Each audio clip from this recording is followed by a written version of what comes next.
Of all the pirate captains who ever set sail under the Jolly Roger, the most fearless skipper of all was a cutthroat named Blackbeard.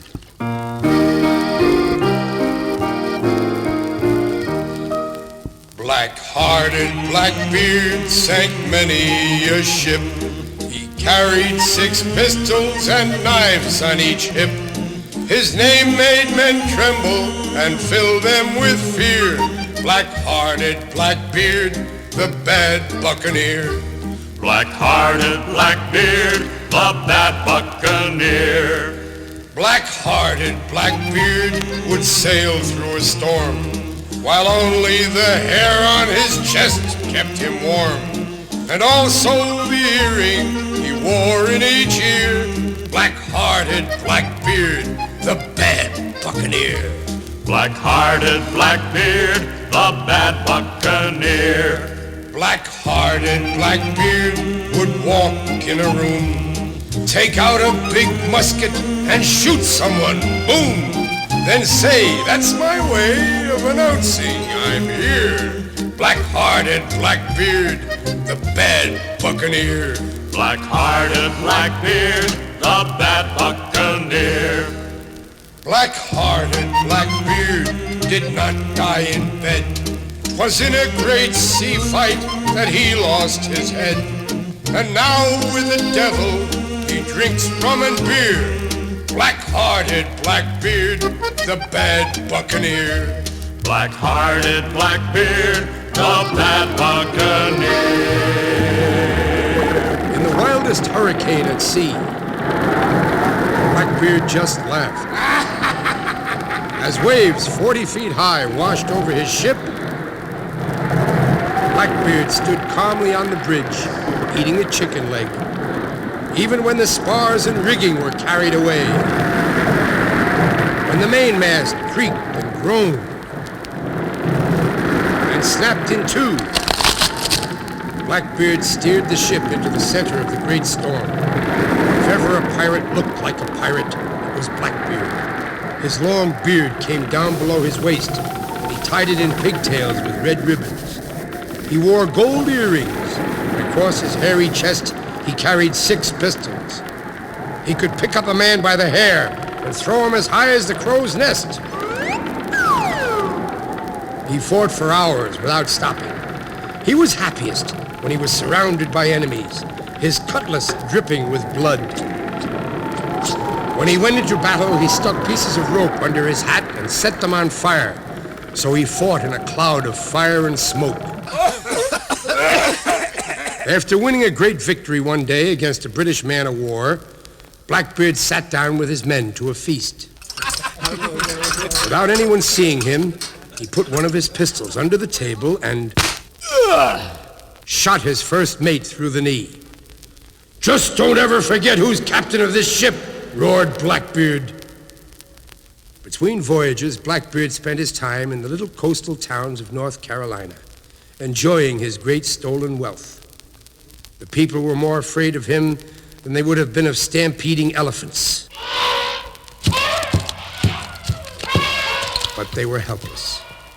And whenever the governor called out the army, Blackbeard and his crew of scoundrels simply got in their ship and sailed away. Finally, Blackbeard's evil reputation reached the ears of a young sailor, Lieutenant Maynard, who was as strong as steel and hated pirates. He carefully picked a crew of the bravest men he could find and set sail in his small sloop to find Blackbeard's ship, the Queen Anne's Revenge. The 2 ships met off the North Carolina coast. Maynard fired 3 shots. "Hey, lads," bellowed Blackbeard, "the little fish wants to play. Give him a broadside." Maynard returned the fire. 2 pirates were killed, and Blackbeard got angry. He steered the Queen Anne's Revenge toward the sloop. "We'll ram her," ordered Blackbeard. "Now!" Blackbeard jumped aboard Maynard's ship. His peg-legged second mate was close behind. The rest of the buccaneers swarmed after them. The 2 crews fell on each other like tigers. Their swords clashed. Their pistols blazed, and the blood ran down the decks. Blackbeard was everywhere, cutting, slashing, hacking. So was Maynard. At last they met on the quarterdeck, and their swords crossed. It was steel against steel. Sparks flew from their cutlasses. They fought up the ladder to the bridge, and down again. With a mighty slash, Blackbeard spun the sword out of Maynard's hand. Someone quickly threw Maynard another. The fight went on. Cut, slash, hack, cut, slash, hack. Suddenly, Blackbeard stumbled on the slippery deck. Maynard plunged his cutlass into Blackbeard's heart. The pirate fell to the deck. When they saw this, the pirates surrendered, and Maynard brought them ashore in chains. That night, there was a great celebration with fireworks and singing. Come all ye young fellas that follow the sea to my way. Hey, blow the man down and pray pay attention and listen to me. Give me some time to blow the man down. I'm a deep water sailor just in from Hong Kong. Way, hey, blow the man down. And give me some grog, I'll sing you a song. Give me some time to blow the man down. 'Twas on a black baller I first served my time. Way, hey, blow the man down. And on that black baller I wasted my prime. Give me some time to blow the man down. 'Tis when a black baller's preparing for sea. Way, hey, blow the man down. You'd split your sides laughing at sights that you see. Give me some time to blow the man down. With tinkers and tailors and soldiers and all. Way, hey, blow the man down. That ship for prime seamen on board a black ball. Give me some time to blow the man down. 'Tis when a black baller is clear of the land. Way, hey, blow the man down. Our bosun then gives us the word of command. Give me some time to blow the man down. Lay aft is the cry to the break of the poop. Way, hey, blow the man down. I'll help you along with the toe of my boot. Give me some time to blow the man down. 'Tis larboard and starboard, on the deck you will sprawl. Way, hey, blow the man down. For Kickin' Jack Williams commands the black ball. Give me some time to blow the man down. Pay attention to orders now, you one and all. Way, hey, blow the man down. For right there above you flies the black ball. Give me some time to blow the man down. There was even a big parade.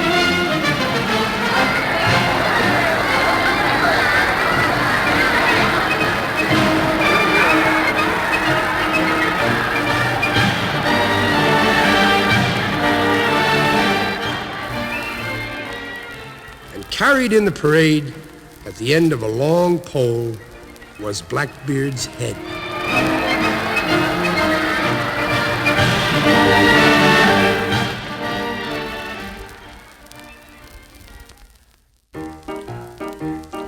Captain Kidd was a pirate brave and bold. Captain Kidd loved silver, and Captain Kidd loved gold. He took 'em from the ships that sailed upon the Spanish Main, and killed the people that he robbed, so they would not complain. With cutlass, musket, sword, and pistols too, Captain Kidd led his terrible pirate crew. Captain Kidd used to bury the treasure that he got somewhere by the seashore in a very secret spot. He put it in a treasure chest and never in a bank. The people who he stole it from would always walk the plank. With cutlass, musket, sword and pistols too. Captain Kidd led his terrible pirate crew. Boom, boom, boom. Captain Kidd was a pirate who did his very best to keep the gold and silver all safe inside the chest. He kept a man to guard the chest, but killed him first, you see. Kidd thought the ghost would guard the chest in case of robbery. With cutlass, musket, sword, and pistols too, Captain Kidd led his terrible pirate crew. Captain Kidd's buried treasure has never yet been found. Somewhere near the seashore, it's buried in the ground. If you can find a treasure map to see where it is hid, why, you can have the treasure buried there by Captain Kidd. With cutlass, musket, sword, and pistols too, Captain Kidd led his terrible pirate crew.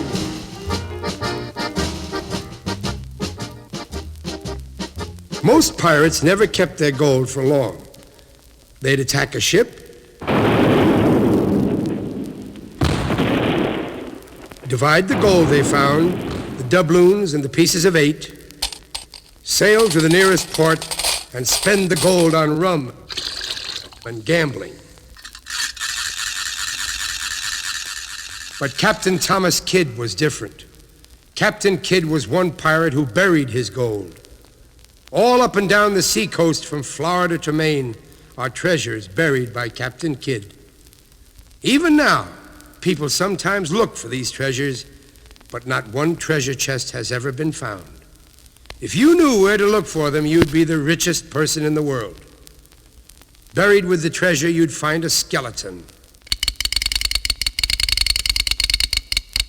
Captain Kidd always shot a man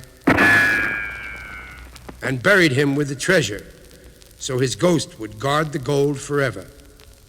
The man to be killed always tried to escape, but he almost never did. One dark night over 200 years ago, off the coast of New Jersey, a longboat was lowered over the side of Captain Kidd's ship, the Adventure. In it were a large oaken chest and 4 men. Captain Kidd, 2 of his crew, and the innocent man to be killed, Ned Parsons, first mate from a merchant vessel Kidd had sunk.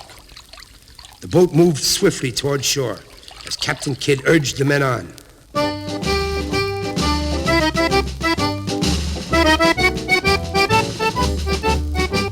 Heave-ho, my lads, the wind blows free. A pleasant gale is on our lee, and soon across the ocean clear our gallant bark shall bravely steer. But ere we part from freedom shore tonight, a song we'll sing for home and beauty bright. Then here's to the sailor, and here's to the soldier too. Hearts will beat for him upon the waters blue. Sailing, sailing over the bounding main, for many a stormy wind shall blow where Jack comes home again. Sailing, sailing over the bounding main, for many a stormy wind shall blow where Jack comes home again.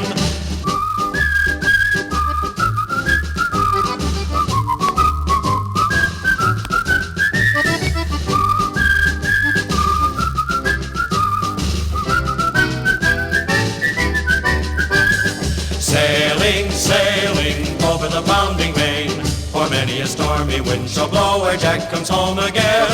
Sailing, sailing over the bounding main, for many a stormy wind shall blow where Jack comes home again.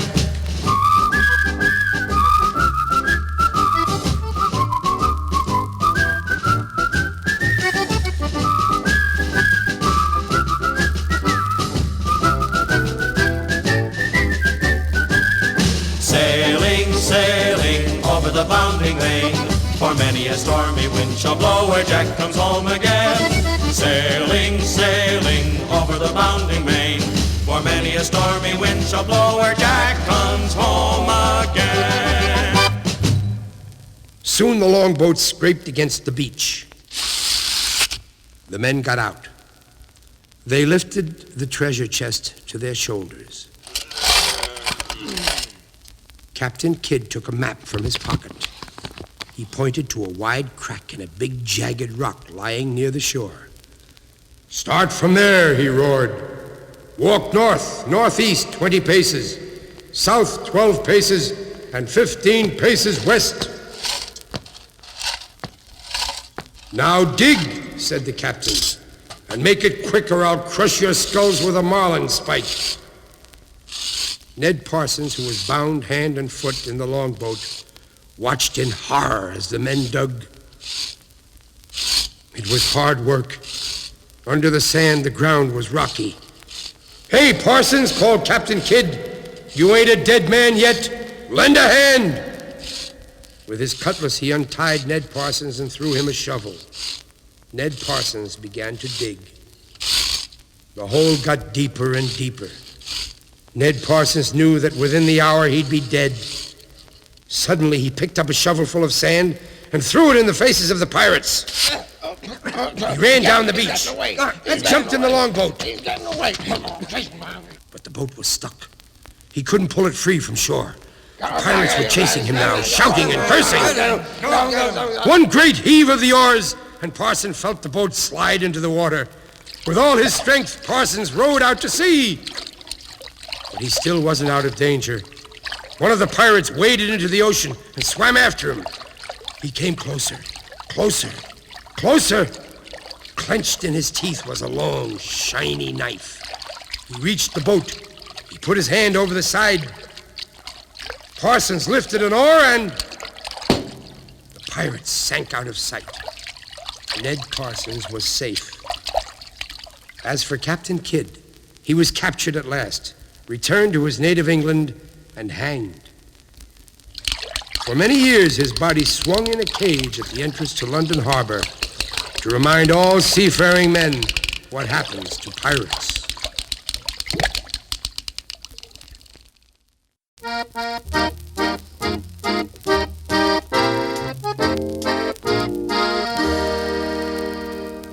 Jean Lafitte, Jean Lafitte, Jean Lafitte was a mighty buccaneer. He was brave as he could be, but he never went to sea. Jean Lafitte, Jean Lafitte, Jean Lafitte stood awaiting on the pier while his pirate ships would roam and with treasure all come home.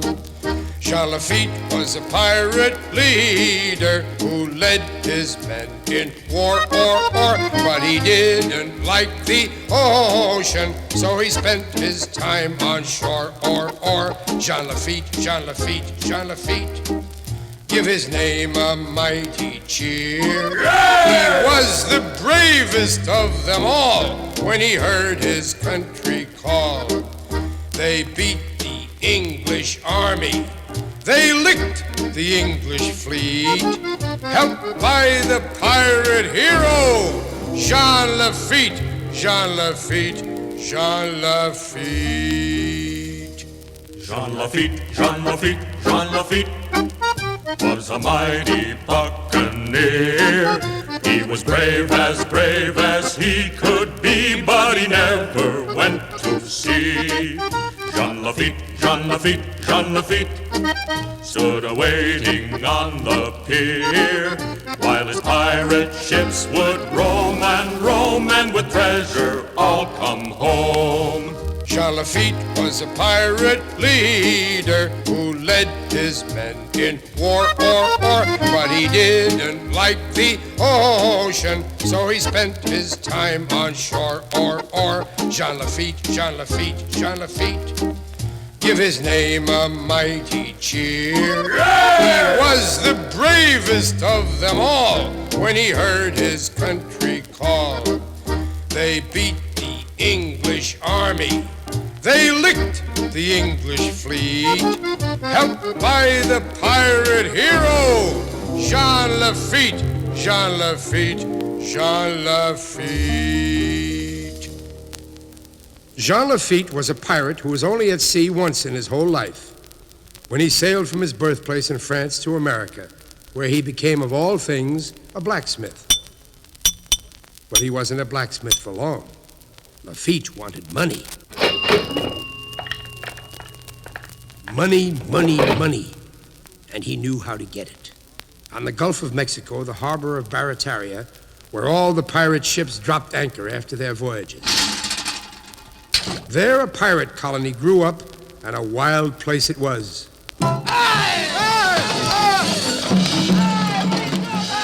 It was to Barataria that the pirates brought their stolen booty. And it was to Barataria that Jean Lafitte went to buy it and smuggle the goods into New Orleans, where he sold them and grew rich. That's how Lafitte got to be known as a pirate himself, though he had no taste for the sea.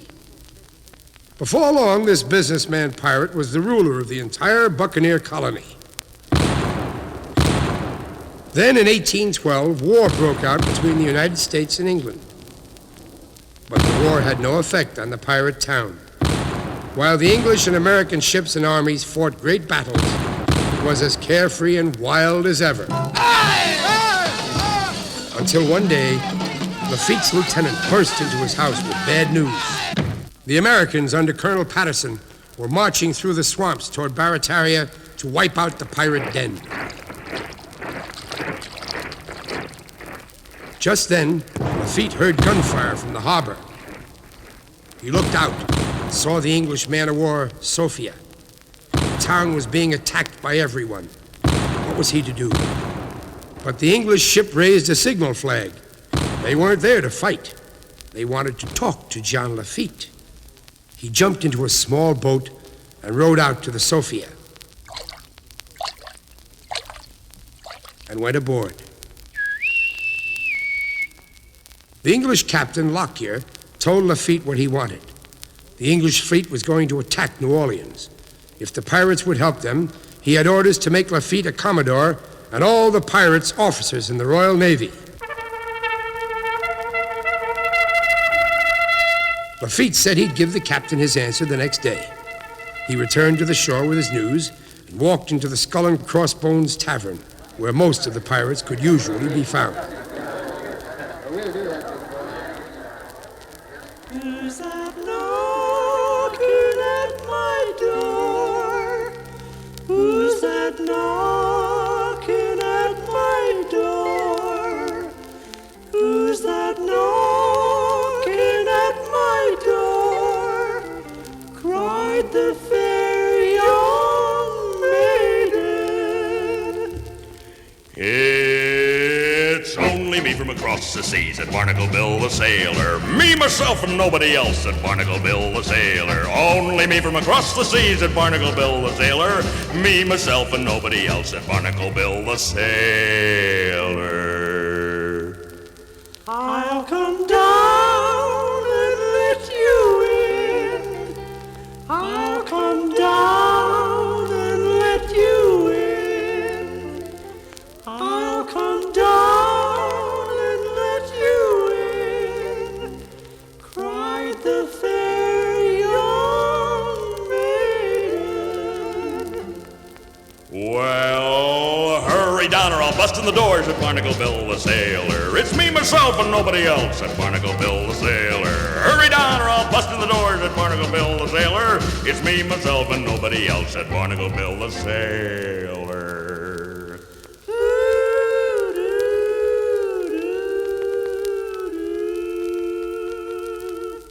Well, shiver my timbers. Jean Lafitte got up on a big barrel and told the pirates what the captain had said. They cheered loudly and banged their mugs on the tables.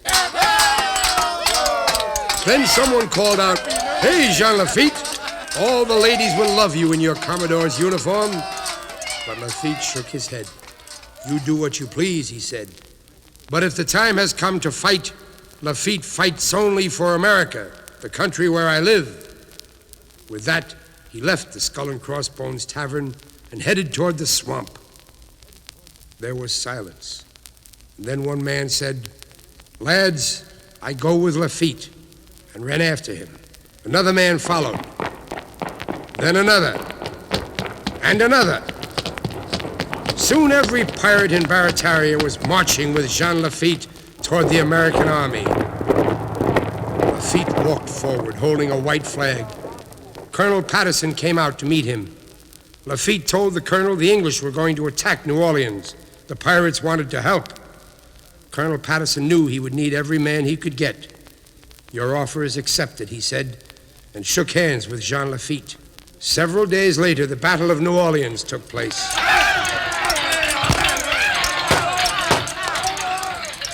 The Americans fought bravely, and bravest of all were the pirates. Finally, the British were beaten. The War of 1812 was over. President Madison granted full pardon to the pirates, and they all became honest sailors. All but Jean Lafitte, the pirate who had only been to sea once in his life and had no desire ever to go again. Jean Lafitte, Jean Lafitte, Jean Lafitte was a mighty buccaneer. He was brave as he could be, but he never went to sea. Jean Lafitte, Jean Lafitte, Jean Lafitte.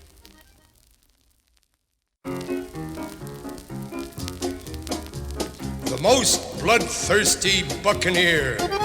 Yo-ho, heave-ho, Henry Morgan. Shot 1,400 men one year. Blow the man down, Henry Morgan. "Ha-ha," said he, "I've just begun." Yo-ho, heave-ho, Henry Morgan. Then shot 1,000 more for fun. Blow the man down, Henry Morgan. He always dressed in lace and silk. Yo-ho, heave-ho, Henry Morgan. His face was just as mild as milk.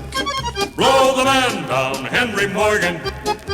But he was mean as he could be. Yo-ho, heave-ho, Henry Morgan. And wilder than a storm at sea. Blow the man down, Henry Morgan. He'd stop and say hello to you. Yo-ho, heave-ho, Henry Morgan. Then with his sword, he'd run you through. Blow the man down, Henry Morgan. He'd stop and have a pleasant chat. Yo-ho, heave-ho, Henry Morgan. Then throw you overboard like that. Blow the man down, Henry Morgan. No crueler pirate ever flew. Yo-ho, heave-ho, Henry Morgan. The Jolly Roger flag, it's true. Blow the man down, Henry Morgan. The day he left the Spanish Main, Yo-ho, heave-ho, Henry Morgan. it was a happy day for Spain. Blow the man down, Henry Morgan. Henry Morgan looked like a sissy. He dressed in silk and ruffles and carried a lace handkerchief. But he was the most bloodthirsty pirate who ever sailed the Spanish Main. If Morgan didn't like the way a man said good morning, he had him beaten with a cat o' nine tails. It made Morgan laugh. To haul someone under the keel of his ship to get scraped by sharp barnacles and come up with a belly full of seawater.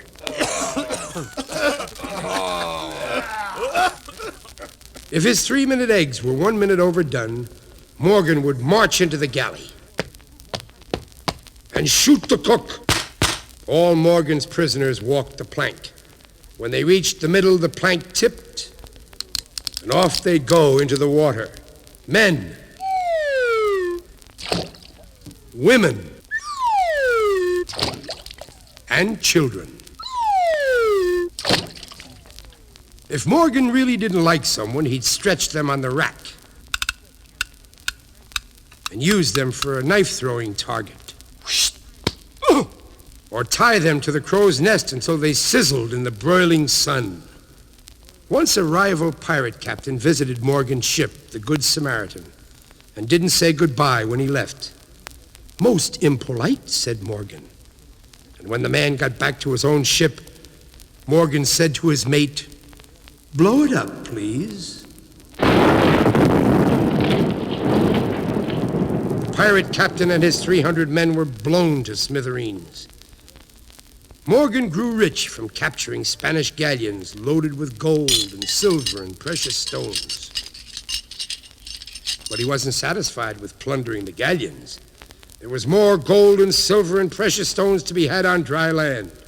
So Morgan and his crew attacked the town with their swords, their cutlasses, and their muskets. They attacked St. Catherine's, Port-au-Prince, Panama, and Portobello, and left them all in flaming ruin. By this time, Morgan was a millionaire, a multi-millionaire. And then a strange thing happened. He got bored with being a pirate. And do you know what this devilish scoundrel did? He went to the governor of the island of Jamaica. "My dear governor," he said, "let me help you rid the Spanish Main of these terrible pirates." And strangest of all, the governor said yes. Having tried unsuccessfully for years to get rid of Morgan, the governor was delighted. And Morgan went after his old friends, the pirates, as successfully as he had plundered the Spanish galleons. He scuttled their schooners, leveled their sloops with his cannons, and drove their frigates into the reefs.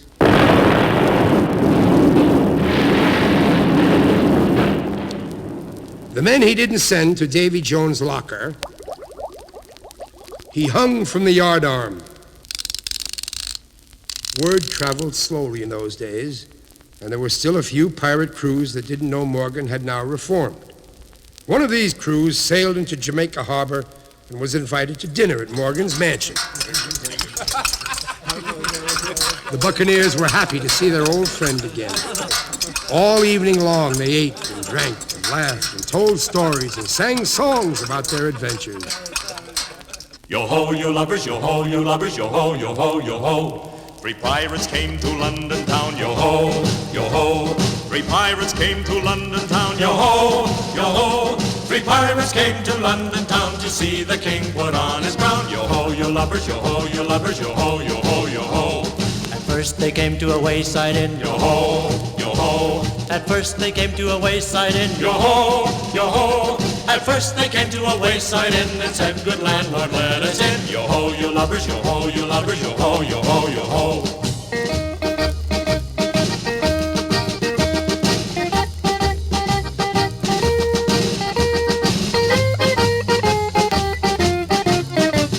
Yo-ho, you lovers, yo-ho, you lovers, yo-ho, yo-ho, yo-ho. Oh landlord, have you hoards of gold? Yo-ho, yo-ho, Oh landlord, have you hoards of gold? yo-ho, yo-ho. Oh, landlord, have you hearts of gold enough to fill the afterhold? Yo-ho, you lovers, yo-ho, you lovers, yo-ho, yo-ho, yo-ho. Oh, yes, sir, I have hoards of gold, yo-ho, yo-ho. Enough to fill the afterhold, yo-ho, yo-ho. Oh, yes, sir, I have hoards of gold enough to fill the afterhold. Yo-ho, you lovers, yo-ho, you lovers, yo-ho, yo-ho, yo-ho.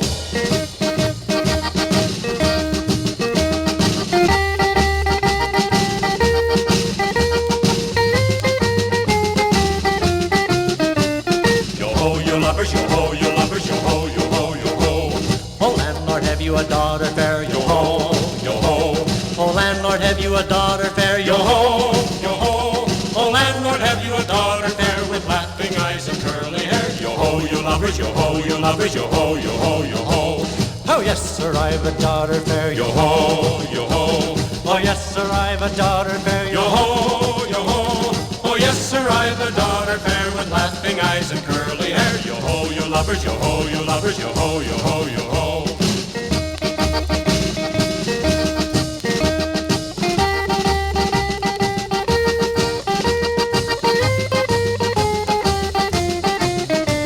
Yo-ho, you lovers, yo-ho, you lovers, yo-ho, yo-ho, yo-ho. Oh, landlord, will she marry me? Yo-ho, yo-ho. Oh, landlord, will she marry me? Yo-ho, yo-ho. Oh, landlord, will she marry me and sail with me across the sea? Yo-ho, you lovers, yo-ho, you lovers, yo-ho, yo-ho, yo-ho. Oh yes sir, she will marry thee. Yo-ho, yo-ho. Oh yes sir, she will marry thee. Yo-ho, yo-ho. Oh, yes, sir, she will marry thee and sail with thee across the sea. Yo-ho, you lovers, yo-ho, you lovers, yo-ho, yo-ho, yo-ho. Yo-ho, yo-ho, yo-ho, yo-ho, yo-ho, yo-ho. The next morning, all the pirates were arrested. Frightened and surprised, they were brought into court for their hearing. And who was the judge? Henry Morgan. "I know enough about each one of you to have you hanged a dozen times," he said.